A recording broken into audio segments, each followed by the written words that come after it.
오늘 우리에게 주시는 하나님의 말씀은 요한계시록 21장 1절에서 8절까지의 말씀입니다. 요한계시록 21장 1절에서 8절까지의 말씀 제가 읽도록 하겠습니다. 나는 새 하늘과 새 땅을 보았습니다. 이전의 하늘과 이전의 땅이 사라지고 바다도 없어졌습니다. 나는 또 거룩한 도성 새 예루살렘이 남편을 위하여 단장한 신부와 같이 차리고 하나님께로부터 하늘에서 내려오는 것을 보았습니다. 그때에 나는 보좌에서 큰 음성이 울려 나오는 것을 들었습니다. 보아라, 하나님의 집이 사람들 가운데 있다. 하나님이 그들과 함께 계실 것이요 그들은 하나님의 백성이 될 것이다. 하나님이 친히 그들과 함께 계시고 그들의 눈에서 모든 눈물을 닦아주실 것이니 다시는 죽음이 없고 슬픔도 울부짖음도 고통도 없을 것이다. 이전 것들은 다 사라져버렸기 때문이다. 그때에 보좌에 앉으신 분이 말씀하셨습니다. 보아라, 내가 모든 것을 새롭게 한다. 또 말씀하셨습니다. 거룩하여라. 이 말은 신실하고 참되다. 또 나에게 말씀하셨습니다. 다 이루었다. 나는 알파이며 오메가 곧 처음이며 마지막이다. 목마른 사람들에게는 내가 생명수 샘물을 거저 마시게 하겠다. 이기는 사람은 이것들을 상속받을 것이다. 나는 그의 하나님이 되고 그는 내 자녀가 될 것이다. 그러나 비겁한 자들과 신실하지 못한 자들과 가증한 자들과 살인자들과 음행하는 자들과 마술쟁이들과 우상숭배자들과 모든 거짓말쟁이들이 차지할 몫은 불과 유황이 타오르는 바다뿐이다. 이것이 둘째 사망이다. 아멘.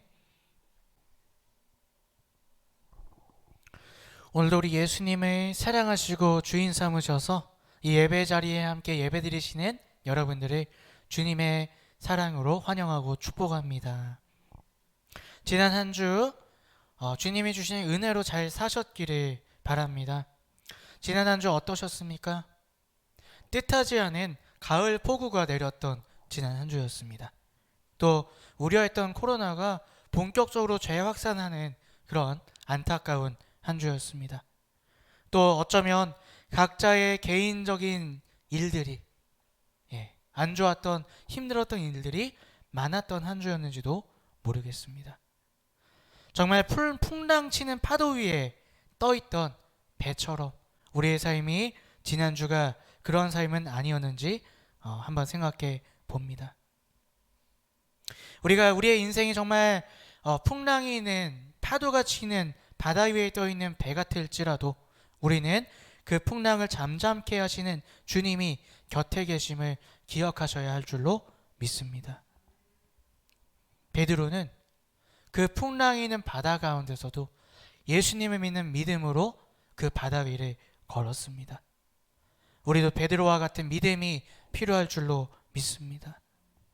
우리도 우리의 어려운 문제는 주님께 맡기고 그러한 믿음으로 주님의 손을 꼭 붙잡고 사시는 저와 여러분들이 되셨으면 좋겠습니다. 그래서 거친 파도와 같은 인생 가운데서도 내 삶 가운데 무슨 일이 닥친다 하더라도 참 평안과 참 기쁨을 누리며 예수님과 동행하며 사시는 저와 여러분들이 되시기를 주님의 이름으로 축복합니다. 오늘은 교회력으로 성령 강림절 마지막 주고요.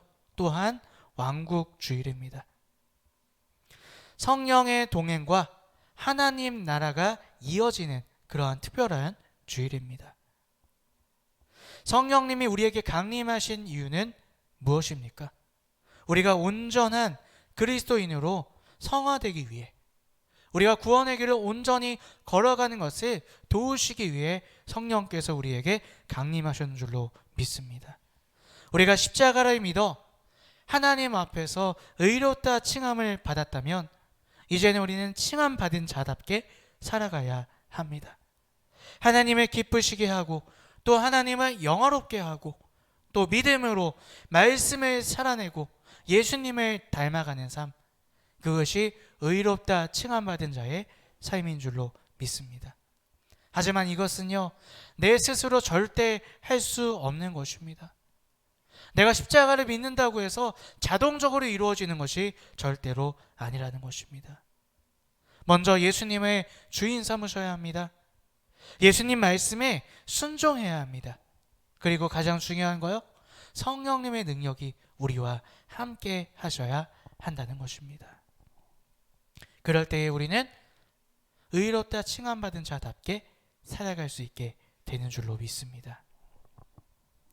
자, 그래서요, 그렇게 성령님의 능력으로 하루하루를 우리가 살아갈 때, 우리가 성화되어 갈 때에, 우리가 구원의 길을 걸어 나아갈 때에 그 종착역은 바로 하나님의 나라가 되는 것입니다. 그래서 그리스도인은요, 이 땅에서 구해야 될 두 가지가 있습니다.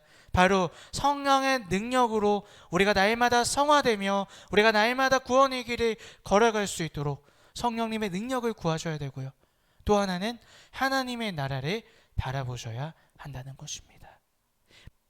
자, 그렇다면 오늘 우리는 이 혼란한 세상에서 그리스도인의 분명한 인생의 목적지를 세우고 계십니까? 그리고 그 목적지를 향하여 한 걸음 한 걸음 성령님과 함께 걸어 나아가시고 계십니까? 여러분, 해외여행을 다녀오신 적이 있으실 거예요. 저는 살면서 해외여행을 딱 한 번 갔습니다. 터키라는 곳에 다녀왔는데, 여러분, 해외에 나갈 때 어떻습니까? 먼 나라에 갈수록, 가보지 않은 나라에 갈수록 그 준비 기간이 짧을까요, 길까요? 길죠. 제가 터키를 갈 때에도 그냥 어디 지방 놀러 가는 게 아니라 비행기를 타고 10시간, 11시간을 가야 되는 곳이었기 때문에 일주일 전부터, 2주일 전부터, 아니 여권 준비는 몇 달 전부터 했어요. 먼 곳이기 때문에, 가본 적이 없던 곳이기 때문에 많은 준비가 필요했습니다.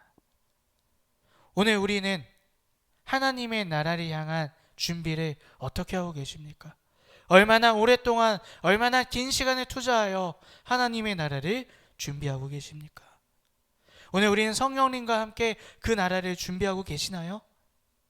우리 지난 8월 우리 왕국절이 시작하면서 이 땅에 내 마음에 임하는 하나님의 나라를 누리는 법을 우리가 함께 나누었습니다. 오늘은 장차 임할 하나님의 나라에 대해서, 그 나라를 나는 준비하고 있는가? 그 나라는 어떤 나라인가? 누가 들어갈 수 있는가? 오늘 말씀을 통해서 우리가 함께 그 나라를 생각하며 준비하며 또 내 마음을 점검하는 그런 시간을 함께 갖고자 합니다. 오늘 본문 말씀 1절 말씀 우리 함께 읽어보도록 하겠습니다. 나는 새 하늘과 새 땅을 보았습니다. 이전의 하늘과 이전의 땅이 사라지고 바다도 없어졌습니다. 아멘. 자, 먼저 요한 사도는요, 예수님이 재림하셔서 모든 악한 자와 사단 마귀를 심판하시고요, 새로운 나라를 세우실 것을 분명히 우리에게 말해주고 있습니다. 근데 요한 사도뿐만이 아니라 성경의 많은 사람들이 새로운 나라, 하나님께서 새 나라를 세우실 것임을 이야기하고 있습니다. 오늘 우리가 이 말씀을 함께 나누기 전에 먼저 우리가 점검해야 될 것, 그 나라에 대한 확신을 가지시는 여러분들이 되셨으면 좋겠습니다. 장차 이 땅 위에 임할 하나님의 나라를 믿는 그 믿음이 여러분 마음 가운데 확고하게 세워지기를 주님의 이름으로 축복합니다. 자, 그렇다면 하나님께서 세우실 그 나라는 어떤 나라일까요? 우리 1절 말씀 다시 한번 보면요, 새 하늘과 새 땅을 보았습니다. 이전의 하늘과 이전의 땅이 사라지고 바다도 없어졌습니다. 이렇게 이야기하고 있습니다. 자, 새 하늘과 새 땅, 하나님 나라의 특징은요, 새롭게 된다는 거예요. 이게 무슨 말일까요? 우리가 갑자기 새로운 공간으로, 다른 우주로, 다른 행성으로 간다는 소리일까요? 그렇지 않습니다. 이 땅에서 우리가 이전까지 살아본 적이 없는 전혀 새로운 나라가 세워지게 될 것이라는 것입니다. 이 세상은 죄로 망가진 세상입니다. 하지만 하나님이 세우실 새로운 나라는 죄로 망가진 나라를 고치시고 전혀 새롭게 세우실 태초에 하나님께서 만드신 그 나라가 다시 이 땅 가운데 세워지게 될 것이라는 것입니다. 이 나라, 지금 이 세계는요, 하나님의 것이기 때문입니다. 그 주인 되신 하나님께서 다시 오셔서 이 나라를 새롭게 회복시켜 주실 줄로 믿습니다. 여러분, 사람들이 이 세상을 뭐라 그럽니까? 이 세상이 썩었다 그래요. 이 세상이 부조리하다 그래요. 부패가 만연하다 이렇게 이야기를 합니다. 그런데 왜 그럴까요? 세상이 도대체 왜 그럴까요? 여러분, 어떤 지인의 집에 한번 가보신 적이 있으실까요? 친구 집이나 어떤 아는 사람 집에 가보신 적이 있으실 겁니다. 근데 그때에 여러분 그 집에 대해서 다 아시나요? 소파는 왜 여기에 있는지, 화장실은 어디에 있는지, 내가 쉴 수 있는 공간은 어디에 있는지, 이 집에 방이 몇 개인지 여러분 다 아세요? 몰라요. 네. 우리는 그냥 가만히 있어야 돼요. 주인이 알려주는 대로, 모르는 거 있으면 주인에게 물어봐야 됩니다. 여러분, 세상이 왜 망가졌을까요? 세상이 왜 악해진 걸까요? 주인이 아닌 사람이, 주인이 아닌 사단이 주인 노릇을 하고 있기 때문이라는 거예요. 세상을 어떻게 관리해야 될지, 세상을 어떻게 살아야 될지를 모르니까 자기가 마음대로 세상을 휘젓고 다니니까 세상이 망가진 거예요. 세상이 부조리해지고 세상이 부패해져 버리고 만 것입니다. 그러나 우리가 좌절하지 말아야 합니다. 왜냐? 하나님이 이 땅 가운데 다시 오실 때, 예수님께서 재림하실 때 이 땅을 고치시고 회복시키시고 새로운 나라, 우리가 전혀 모르는 새로운 나라를 이 땅 가운데 세우실 것이기 때문입니다. 우리는 그때를 기다리며 소망하며 이 세상 가운데 그 하나님의 나라를 만들어가기에 노력하며 사시는 저와 여러분들이 되시기를 주님의 이름으로 축원합니다. 요한 사도는 또 하나님의 나라의 두 번째 특징에 대해서 우리에게 이야기를 합니다. 오늘 말씀 3절과 6절 말씀을 함께 읽어보도록 하겠습니다. 그때에 나는 보좌에서 큰 음성이 흘러나오는 것을 들었습니다. 보아라, 하나님의 집이 사람들 가운데 있다. 하나님이 그들과 함께 계실 것이요 그들은 하나님의 백성이 될 것이다. 하나님이 친히 그들과 함께 계시고. 6절입니다. 또 나에게 말씀하셨습니다. 다 이루었다. 나는 알파와 오메가 곧 처음이며 마지막이다. 목마른 사람에게는 내가 생명수를 샘물을 가져 마시게 하겠다. 아멘. 하나님 나라의 두 번째 특징은요, 하나님께서 항상 동행하신다는 거예요. 하나님께서 항상 함께해 주신다는 것입니다.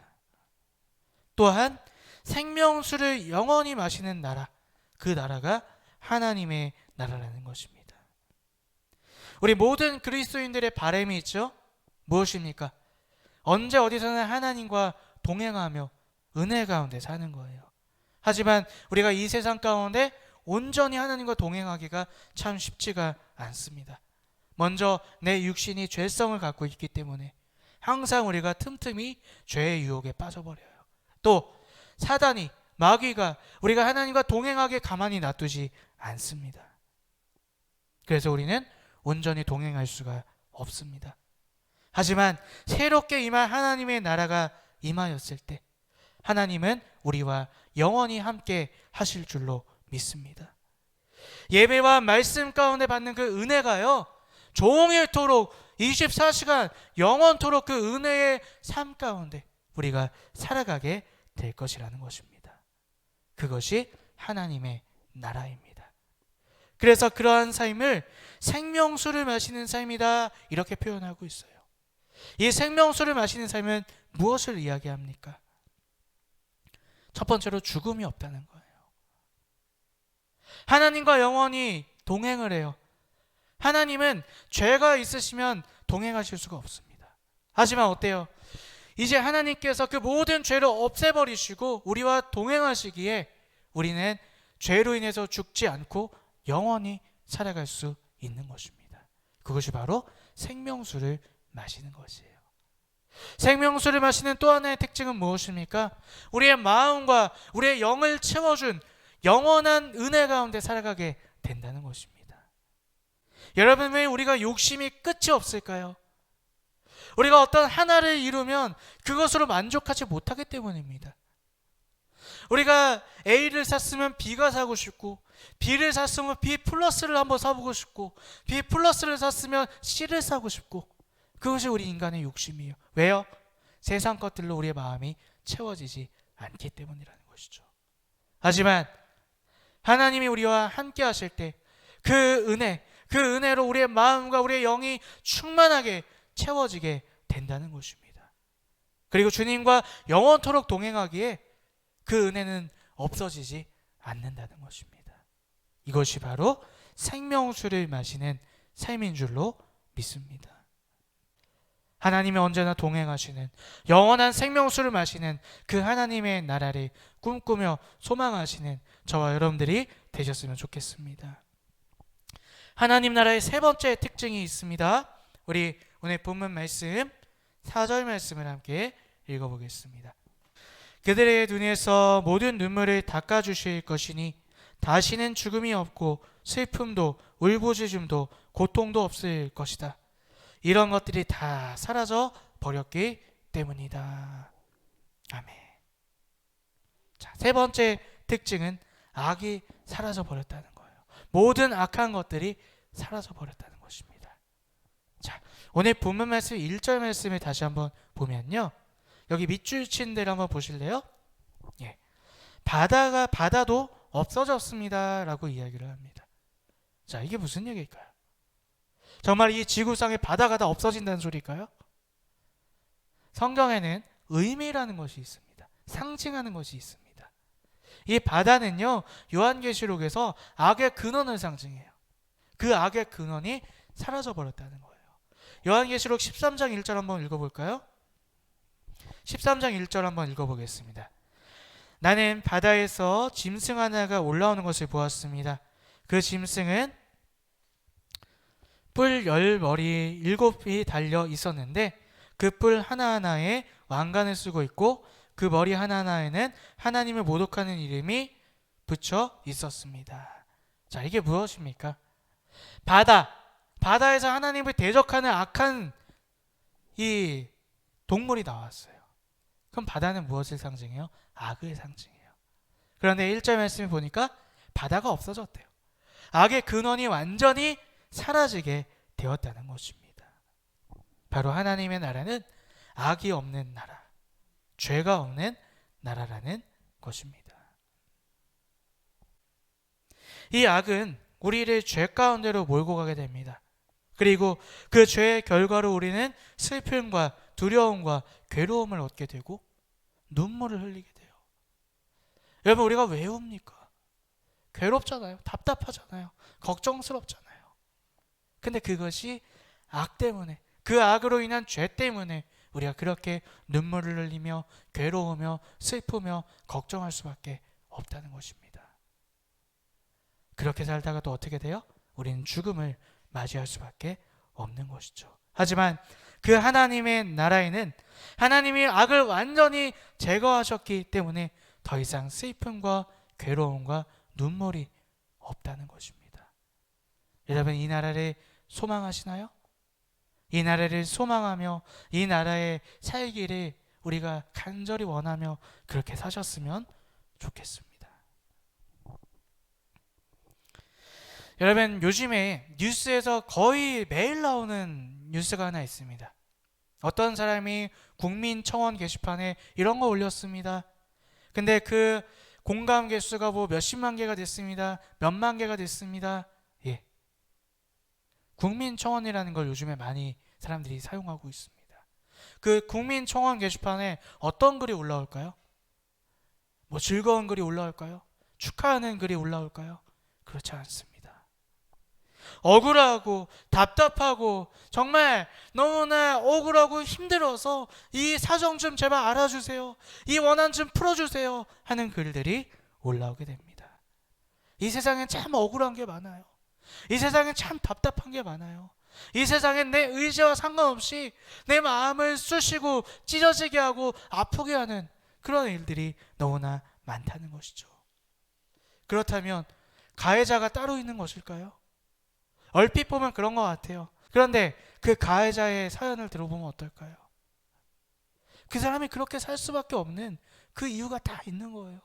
그 환경이 다 그런 거예요. 그들의 부모로부터 그렇게 살 수밖에 없게 만든 그 사연이 다 있는 것입니다. 우리가 억울하고 힘든 이유는요, 악 때문이에요. 죄 때문이라는 것입니다. 하지만 우리는 절망하지 말아야 합니다. 하나님께서, 예수님께서 다시 오셔서 세우는 그 나라에는 악이 없기 때문입니다. 그래서 눈물과 슬픔과 고통과 괴로움도 없다는 것입니다.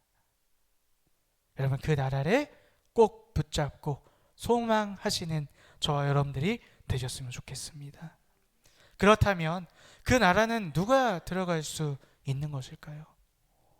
누가 들어갈 수 있을까요? 많은 이단들이 이 조건을 가지고 왜곡시키고 현혹시키고 사람들의 악한 길로 몰아가고 있습니다. 하지만 여러분, 성경에는 분명히 그 나라를 들어갈 수 있는 자의 조건이 분명히 나와 있습니다. 여러분, 제발 이상한 영상 보지 마시고요, 이상한 책 보지 마시고요, 말씀을 보세요. 말씀에 분명히 나와 있습니다. 그 나라에 들어갈 자에 대해 오늘 본문 말씀 2절에 그 조건이 나와 있습니다. 우리 함께 오늘 본문 말씀 2절을 함께 읽어보겠습니다. 함께 읽습니다. 나는 또 거룩한 도성 새 예루살렘이 남편을 위하여 단장한 신부와 같이 차리고 하나님께로부터 하늘에서 내려오는 것을 보았습니다. 아멘. 자, 하나님 나라에 들어가는 자의 조건은 무엇이냐? 바로 신랑을 위해 단장하는 자라는 거예요. 예. 여기서 말하는 새 예루살렘이라는 것은 이 나라를 하나님께서 세우시는 나라도 이야기할 수 있겠지만, 그 나라에 사는 국민들, 그 나라에 사는 백성들의 모습도 이야기한다고 할 수 있겠습니다. 우리 구약 성서에 그렇잖아요. 이스라엘 민족을 야곱아, 이스라엘아 이렇게 부르는 것처럼, 예. 그 나라에 사는 국민들, 백성들은요, 신랑을 위해 단장한 자들이래요. 이게 무슨 얘기일까요? 예수님을 기쁘시게 하기 위해 그렇게 삶을 살고 노력하던 자들이 그 하나님 나라에 들어갔다는 것입니다. 여러분, 예수님이 무엇을 기뻐하시나요? 예수님의 주인 삼고 말씀을 살아내는 자를 예수님은 기뻐하십니다. 하나님을 더 사랑하고 이웃을 더욱더 사랑하는 자를 예수님은 기뻐하십니다. 하나님 나라에 내 보물을 쌓아두는 자를 예수님은 기뻐하십니다. 또 먼저 그 나라와 그의 의를 구하며 또 그 나라를 위해 하나님을 영화롭게 하기 위해 사는 자를 예수님은 기뻐하신다는 것입니다. 여러분들이 이러한 삶을 살아가고 계시나요? 신랑 되신 예수님을 맞이할 그 단장을 하고 계시나요? 준비를 하고 계시나요? 오늘 여러분들 마음 가운데 질문해 보시기를 바랍니다. 나는 무엇을 위해 내 인생을 살아가고 있는가? 누구를 기쁘게 하기 위해 내 인생을 살아가고 있는가? 오늘 우리가 하나님 나라에 들어갈 자가 되기를, 신랑 되신 예수님을 기쁘시게 하기 위해 단장하는 그런 삶을 살아가시는 저와 여러분들이 되셨으면 좋겠습니다. 하나님 나라에 들어갈 자 또 하나의 특징이 있습니다. 우리 오늘 본문 말씀 7절 말씀을 함께 읽어보도록 하겠습니다. 7절 말씀 함께 있습니다. 이기는 사람은 이것들을 상속받을 것이다. 나는 그의 하나님이 되고 그는 내 자녀가 될 것이다. 아멘.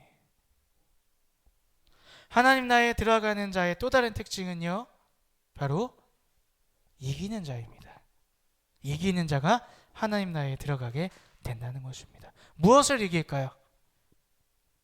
이 땅에서 믿음으로 죄의 유혹에서 승리하고 또 위협과 핍박 가운데서 우리의 믿음을 지키는 자, 이기는 자, 그 사람이 바로 하나님 나라에 들어가게 된다는 것입니다. 자, 그렇다면 유혹과 핍박은 구체적으로 무엇을 얘기하는 걸까요? 먼저 8절 말씀에 그 이기지 못한 자의 모습에 대해서 이야기합니다. 8절 말씀 먼저 함께 읽어보겠습니다. 그러나 비겁한 자들과 신실하지 못한 자들과 가증한 자들과 살인자들과 음행하는 자들과 마술쟁이들과 우상숭배자들과 모든 거짓말쟁이들이 차지할 몫은 불과 유황이 타오르는 바다뿐이다. 이것이 둘째 사망이다. 아멘. 자, 이것을 반대로 생각하면 되는 것이죠. 우리가 이것들 가운데서 우리의 믿음을 지키면 되는 것입니다. 자, 이것을 오늘 우리의 말로 한번 표현해 볼까요? 이것이 무엇을 의미할까? 자, 비겁한 사람 무엇을 얘기합니까? 배교자, 예수님을 저버리는 사람을 이야기를 합니다. 또 기회주의자, 무슨 얘기예요? 내가 필요할 땐 와서 예수 열심히 믿다가 내가 필요한 게 채워지면 다시 세상으로 떠나는 사람, 그런 사람을 비겁한 사람이라 이렇게 이야기를 합니다. 또 신실하지 못한 자라 이야기합니다. 믿지 않는 사람을 얘기하는 것이죠. 아무리 교회 가자 그래도, 아무리 예수 믿어라 이야기를 해도 믿지 않는 사람을 이야기합니다. 또 가증한 사람은 누구입니까? 적극적으로 죄를 사랑하고 우상 숭배하는 자들을 이야기합니다. 내가 돈을 벌기 위해 모든 걸 때려치는 사람, 내가 성공하기 위해 모든 것을 다 버린 사람, 적극적으로 하나님을 대적하는 사람, 안티 크리스찬 있죠? 예, 적그리스도, 그런 사람들을 이야기하는 것이죠. 또 살인자, 행음자를 이야기합니다. 살인자들과 간음하는 자들, 이것은 물론 사람을 행위로 죽이거나 입술로 죽이는 자도 포함이 되겠죠. 또 간음, 우리가 부부관계가 아닌 자와 성관계를 맺거나 아니면은 또 마음으로 음란한 마음을 품거나 이런 것들. 근데 더 중요한 것은 이거예요. 하나님의 주권에 도전하는 자들. 왜 이게 하나님 주권에 도전하는 것일까요? 사람은 하나님의 형상이에요. 사람의 주인은 하나님이에요. 근데 그 사람을 죽이거나 그 사람의 몸을 취하거나 그것은 뭐예요? 주인 되신 하나님을 무시하는 행동이라는 것이죠. 바로 살인과 행음은 하나님께 도전하는 행동이라는 것입니다. 또 마술과 우상 숭배자들,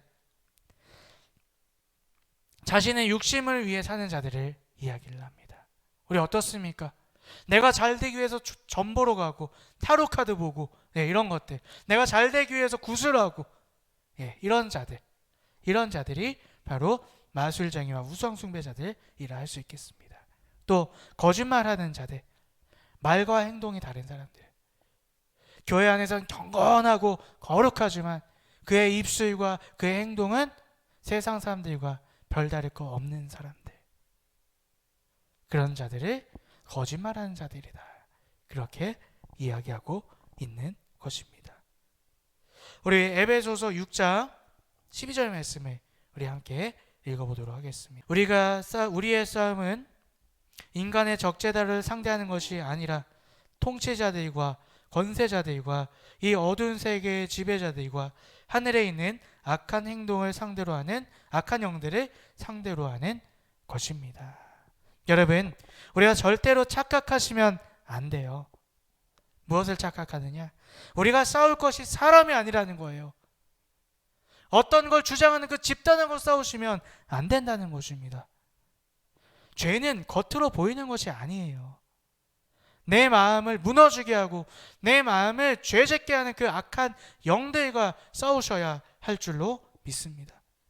그래서 내 마음이 하나님 나라를 들어갈 자가 될 수 있는 그런 조건을 가진 자가 되도록, 우리가 이기는 자가 되도록 주님 앞에 서야 할 줄로 믿습니다. 여러분, 내 마음을 지키시고 그 악한 영들과 싸우셔서 하나님 나라에 온전히 들어가시는 저와 여러분들이 되셨으면 좋겠습니다. 오늘 우리 장차 임할 하나님의 나라에 대해 함께 나누어 보았습니다. 그리고 우리의 인생의 방향을 함께 점검해 보았습니다. 나는 하나님의 나라를 준비하는 자인가? 하나님의 나라를 성령님과 함께 달려가고 있는 자인가? 왜 오늘 우리는 하나님의 나라를 바라봐야 할까요? 왜 우리가 죽어서 갈, 또 예수님이 재림하셔서 이 땅에 세우실 하나님의 나라를 바라보며 왜 살아가야 하는 걸까요? 어떤 공산주의자 학자의 말처럼 이 현실이 너무나 어려워서 도피하려고, 회피하려고 내세를 이야기하는 것일까요? 절대 그렇지 않습니다. 우리가 하나님 나라를 바라봐야 할 이유는요, 이 땅에서 이 현실을 더 잘 살기 위해서라는 것입니다. 여러분, 그렇잖아요. 이 땅에 무슨 소망이 있겠습니까? 이 땅에 무슨 희망이 있겠습니까? 왜 점점 많은 사람들이 자살을 할까요? 희망이 없어요. 이 땅에 열심히 산다고 해서 되는 게 없고요, 착하게 산다고 해서 되는 게 없는 세상으로 점점 변해가고 있기 때문입니다. 그러나 우리에게는 소망이 있다는 것이죠. 예수님이 다시 오실 때 이 나라를, 이 세계를 새롭게 하시고 변화시키시고 새하늘과 새 땅을 주실 그 나라를 소망하며 오늘 우리는 하루하루를 그 소망으로 꿋꿋이 주의 말씀 가운데 열심히 살아갈 수 있다는 것입니다. 여러분, 현실은 점점 암담해질 것이에요. 점점 힘들어질 것이에요. 그래서 어설픈 믿음을 가진 사람들은 다 예수님을 떠나버릴 것입니다. 마지막까지 온전한 예수 그리스도를 바라보는 그 믿음, 성령님과 동행하며 하나님 나라를 바라보며 준비하는 자들만 끝까지 주님과 함께 살아남아 이 새롭게 임할 하나님 나라에 들어가게 될 줄로 믿습니다. 우리 어려운 이 현실을 보지 마시고요, 하나님 나라를 준비하며 오늘 하루하루를 성령님과 함께 그 나라를 준비하며 살아가시는, 그래서 우리 모두가 그 나라에 들어가시는 저와 여러분들이 되시기를 주님의 이름으로 축복합니다. 아멘.